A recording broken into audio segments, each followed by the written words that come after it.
Hi, my name's George English. I'm the Director of Research Through People, the Family History Service. So what we're going to look at this time is that very fascinating question, where does my surname come from? And particularly, how does that help in finding your ancestors? So let's have a look at where the surname might come from. And if you go back in time, most Britons know that William the Conqueror came over in 1066. There were no surnames then. They've all developed since. And they fall into one of four main classes. Local place surnames, official name is toponymic place name, but they may be to do with all sorts of places or features. And you see common names here, hill or wood, London, Glasgow, places like that, the towns and villages and so forth, and nationality, English and Scot. And basically the surname was something that evolved that distinguished that person from other people. They lived near the hill or wood, they were from London and so forth. Surnames of relationship, obviously, if someone was the son of someone. And interesting enough, it varies slightly. In England, they tend to add son on, as in Johnson. In Scotland, Mac means son, so that goes in the beginning, MacDonald, and in Ireland as well.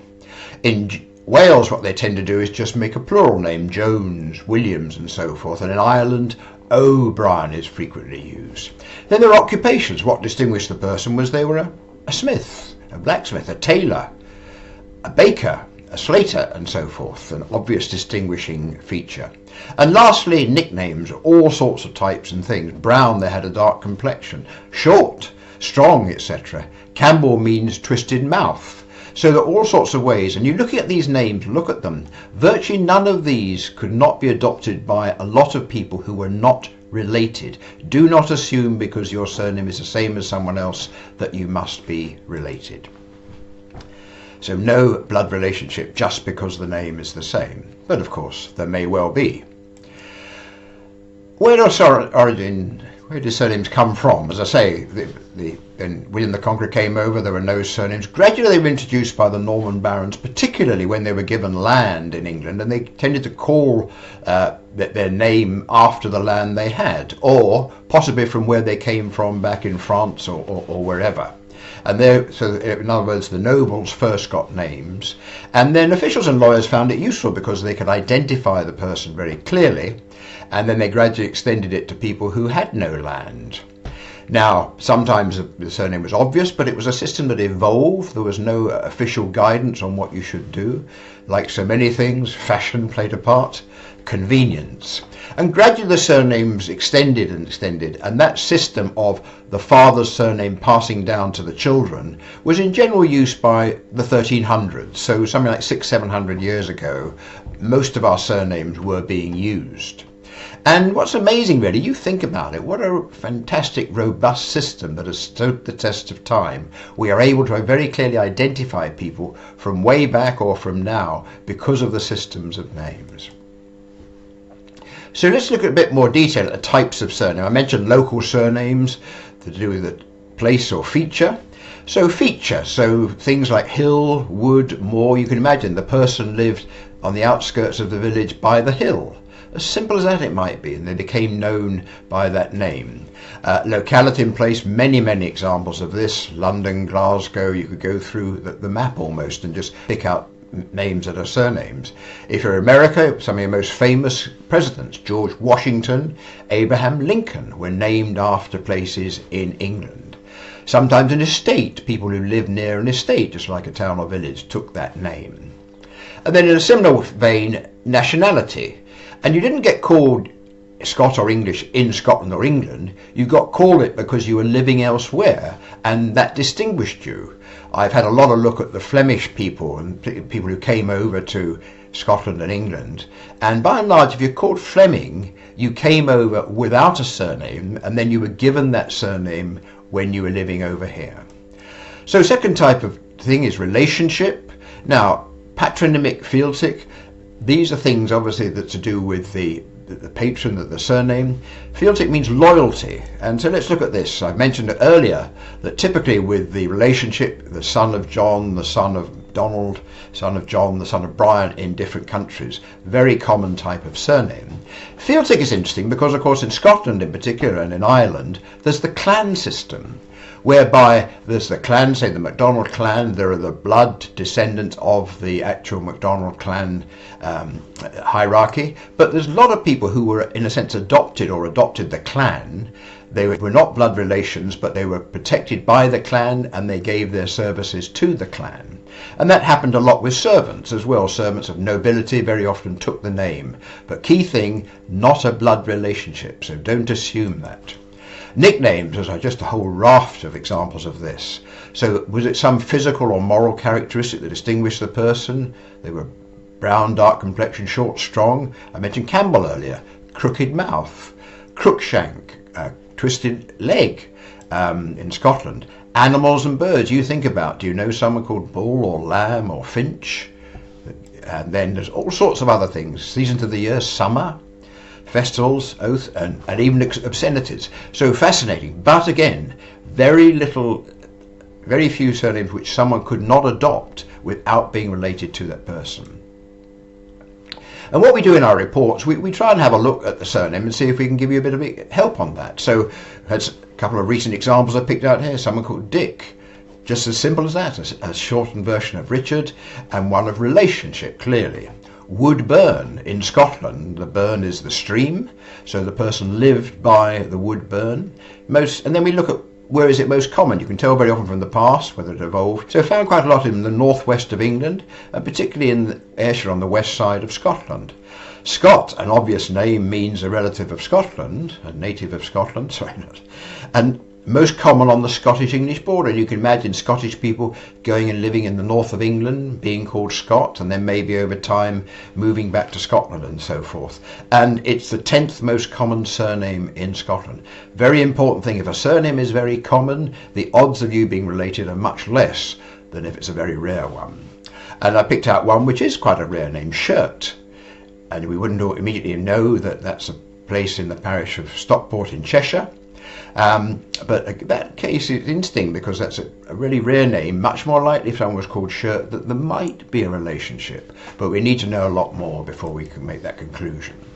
I mentioned the Flemish thing. I've recently been involved for a few years in a project about Scotland and the Flemish people. The book has come out this year. It was there to examine the interaction between Flanders and Scotland over the year, and they ran a blog for a whole lot of times. So if you'd like to know more about surnames, I did a blog at one time on surname formation in Britain. If you just literally Google surname formation in Britain and possibly Scotland and the Flemish people, you should be able to read my blog, and that will give you a lot more information. So, of course, what's crucial, you come to us and say, what are the chances of success? Of course, what quite often happens, there is a family belief that we're descended from someone, etc. So if the relationship is in the last couple of hundred years from 1800, the chances of finding out whether that's true or not are good because the records are good, the registration of births, marriages and deaths and so on. A lot of these family law things go back a lot further in time, before 1800. And a key problem there is that there are far fewer records. We talk about primary records that were recorded at the time, the baptism of someone or the birth, and secondary things that are recorded later, say like a census would record someone's age, but that's a few years after, etc. And far fewer records in general. In terms of status, the typical status that might be recorded was nobility, people who own land, but a lot of the things that we get these days just would not be recorded. The sort of records, the main source of birth, marriages and deaths, or baptisms, marriages, plans, burials, is the parish register. But sometimes we're looking at deeds. What sort of documents were there? Legal deeds, fiscal deeds and so forth that may play a part. And crucial in terms of whether there's some success here, the actual name, was it common or was it unusual? I can tell you if your surname is Smith, it's very unlikely you're related. Whereas if you've got a very unusual surname, there's a much better chance. And one of the good things in the past, people tended to stay in the same place. So we do occasionally come across situations where there's a name, a number of people over a number of generations with the same unusual name. We may not actually be able to find the evidence of that connection, but it's a reasonable assumption that it is likely. And that's one of the key things. Let's form a balanced view based on the facts, on the evidence, not pluck something out of the air. So I mentioned this, we quite often get people come along and say, we're descended from royalty. And there can be sincere claims there, and there are some that were deliberately made up. Quite interesting, I was talking to the head of Scotland's People recently, and he was saying that quite often people come from overseas, and a lot of them claim that they were descended from Robert the Bruce in the 1300s, or the poet Robbie Burns.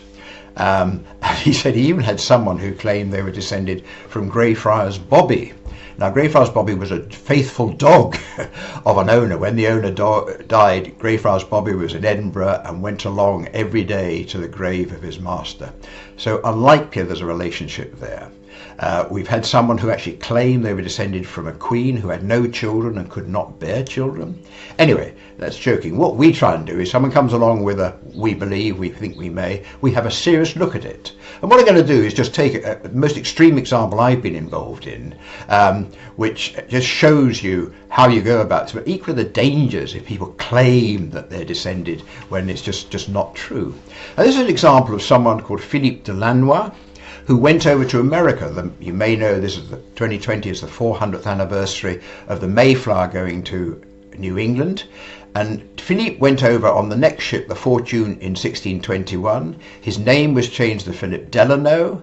There are thousands of his descendants known about. There's a Delano Society. There's people like President Franklin Delano Roosevelt descended from that. And they originally came from Flanders, from a place called Tourcoing, which is near Lille, is probably the place that you might know, now in France, but was then just over the border in Flanders. And de Lannoy, you can see there was a little village called Lannoy quite nearby. That is crucial in looking at this. But there we are, Flanders and the Low Countries. It wasn't then Belgium and Holland. Mainly there were 17 smaller provinces, and it was ruled by Spain. Anyway, Philippe de Lannoy, his grandfather was called Gilbert de Lannoy, and he was from Tourcoing, thought to be born about 1545. And two Delano brothers got together and did a fantastic bit of work in 1899. And they noted straight away the lords, the seigneurs in French of Tourcoing, were also called de Lannoy. There was a noble de Lannoy family. So, not unnaturally, perfectly reasonable to wonder if we are related to that family. And they claim descent based on the fact that they thought perhaps, so they've got a person called de Lannoy living in Tourcoing.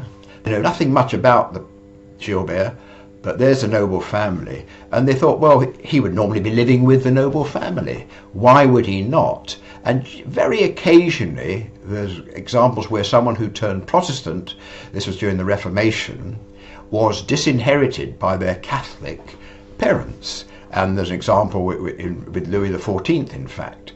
So he claimed that the descent from the noble Jean de Lannoy because of changing his religious faith. And that was one reason. He found 6 other reasons, totally speculation, no evidence as such, to claim that that was the case. Nothing wrong with that. In fact, he was being sincere. He wasn't trying to make it up. He said, well, this is all the evidence I've got. So what should have happened was that someone with knowledge, like ourselves, expertise, should have gone and looked at the evidence. But I got involved more than 100 years later, a few years ago. Over 100 years, people had believed this. Some had not, of course, etc. But it was still being talked about, and yet no one had gone and actually found out what the facts were. So who might be Gilbert de Lannoy's father? Now, the thing you need to do in this case is look at both the person who's claiming the ancestry and then the person with whom they're claimed to be related. So first thing to do is to say, well, what type of surname is de Lannoy? And it jumps out immediately, if you know about it, that de Lannoy is a place name type of surname. Lannoy is a few miles away from the nearby town of Lannoy. There is, of course, the noble family, but you cannot assume that because our names are the same, we're descended from that. There's also the case here where there were servants of the de Lannoy family who might have taken that case.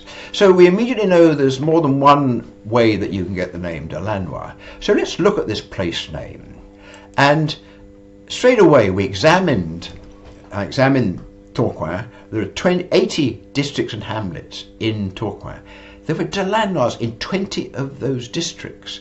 Research has been done much more recently, and in the Département of Nord, which Tourcoing is now in, it's the 9th most common surname. So it's like having a name like Taylor or Jones. And you immediately know there have been lots and lots of de Lanois with the place name to try and conclude that this particular individual is descended from nobility. It's just, I say non-starter, you can never be totally sure, but you would normally just dismiss this at that point. But there's a lot more to that, looking at the noble family, and the good thing about the noble family, their ancestry was well documented. And there was Jean, he had 4 children that recorded. The claim here was that with the disinheritance, all records were were deleted. There was no Gilbert, but the children are born in the early 1530s. The Delano person said, I think Gilbert was born about 1545. So he'd only been 11.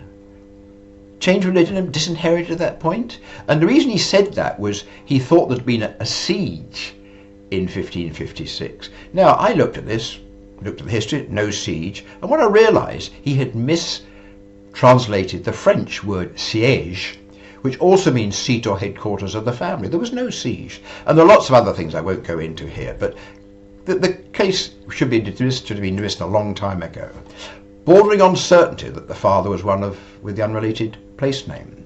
Use bordering on certainty because without an actual document, a birth or baptism record saying, here's the father, okay, it is a possible thing, but the odds of that are very, very slight. And you certainly would not claim that ancestry. Now just look at one other dimension of this. He then researched all the de Lanois, the noble de Lanois, going way back to the 12th century. And had this claimed American line. I've just put the main names here. There's Gilbert. He claimed his father was the noble Jean de Lanois, goes back to Hugh de Lanois. And then a female de Lanois, it's claimed married into the de Franchimont family, which goes back to the... Now, the royal claim, there are 6 royal lines claimed. All of them were to do with the Franchimont family or wives of. The de Lanois did not have any known connection to royalty. So again, question marks come up. Now basically, if a connection with a particular ancestor is broken, then of course everything before that goes on. But in terms of this, the reason I put a line here is that over 100 years ago in 1906, I found someone had found 4 documents which proved that Jean de Franchimont did not marry Marianne de Lanois. So that claim to the link with the Franchimont family had been disproved over 100 years ago. But it was only a few years ago that I found the actual proof, because it was printed in, of course this is more difficult. If you're sitting in America, of course the information is in Europe, and it was actually a Belgian person who'd found this information in 1906. So that royal claim was disproved immediately. And then we come to Jean de Lanois, and in fact, he was not the Lord of Tourcoing, it was his younger brother. And he's not known to have gone to Tourcoing. So immediately, not only we almost disprove this before you start, but we get this situation where it is not total fabrication, or not deliberate fabrication, but it is clearly fabricated. It is not something you would put any evidence and weight on.